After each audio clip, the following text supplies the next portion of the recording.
పెట్టినప్పుడు అధికారం ఉన్నోళ్ళే కాదు ప్రతిపక్షంలో ఉన్నోళ్ళు కూడా సమావేశాలు పాల్గొంటారు కదా. కరీంనగర్ జిల్లా గంగాధర్ మండలం నారాయణపూర్ రిజర్వాయర్లోకి ఎల్లంపల్లి నీటిని శనివారం విడుదల చేశారు. చొప్పదండి ఎమ్మెల్యే మేడిపల్లి సత్యం రైతులు పార్టీ శ్రేణులతో కలిసి పూజలు చేసి నీటిని విడుదల చేశారు. యాసంగి పంటగా వరివేసిన రైతులకు నీటి కొరత లేకుండా ఎల్లంపల్లి పంపుల ద్వారా నారాయణపూర్ రిజర్వాయర్లోకి నీటిని విడుదల చేసినట్లు ఎమ్మెల్యే మేడిపల్లి చెప్పారు. నీటి విడుదలతో గంగాధర, రామడుగు, బోయినపల్లి, కొడిమ్యాల, మలియాల, వేములవాడ నియోజకవర్గ రైతులకు ఉపయోగం జరుగుతుందని మేడిపల్లి అన్నారు. అడిగిన వెంటనే స్పందించి నీటి విడుదలకు అనుమతిని మంత్రి ఉత్తమ్ కుమార్ రెడ్డి, సీఎం రేవంత్ రెడ్డికి ఎమ్మెల్యే మేడిపల్లి కృతజ్ఞతలు చెప్పారు.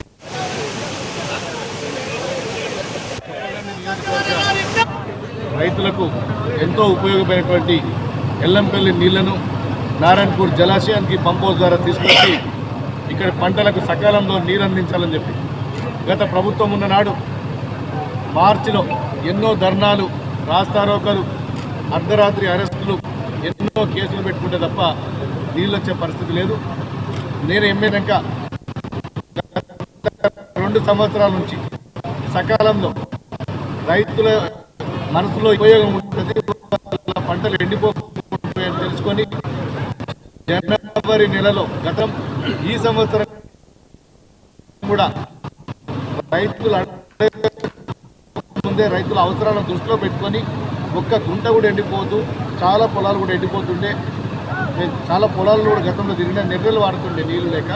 అట్లాంటి పరిస్థితి ఏ రైతన్నకు కూడా రాకూడదని చెప్పి ఇలా గంగాధర మండలం కావచ్చు, బోయినపల్లి కావచ్చు, పొడిమేల కానీ, మల్లెల కానీ, రామడుగు మండలాలు అన్నింటితో పాటు పక్కనున్న వేములవాడ నియోజకవర్గాన్ని కూడా ఇలా సకాలంలో నీళ్లు అందిస్తున్న మా గౌరవ ముఖ్యమంత్రి రేవంత్ రెడ్డి గారికి, అదేవిధంగా ఇరిగేషన్ మంత్రి ఉత్తమ్ కుమార్ రెడ్డి గారికి ఒక్క ఫోన్ చేయగానే మా రైతులకు సకాలంలో నీళ్ళు ఇచ్చి ఆదుకోవాలని చెప్పి ఒక్క ఫోన్ చేయగానే ఇవాళ జనవరి మాసంలో నీళ్ళు ఇచ్చిన ముఖ్యమంత్రి గారికి, అదేవిధంగా ఇరిగేషన్ మంత్రి ఉత్తమ్ కుమార్ రెడ్డి గారికి నేను ధన్యవాదాలు చెప్తున్నాను. చొప్పదండి నియోజకవర్గ రైతు.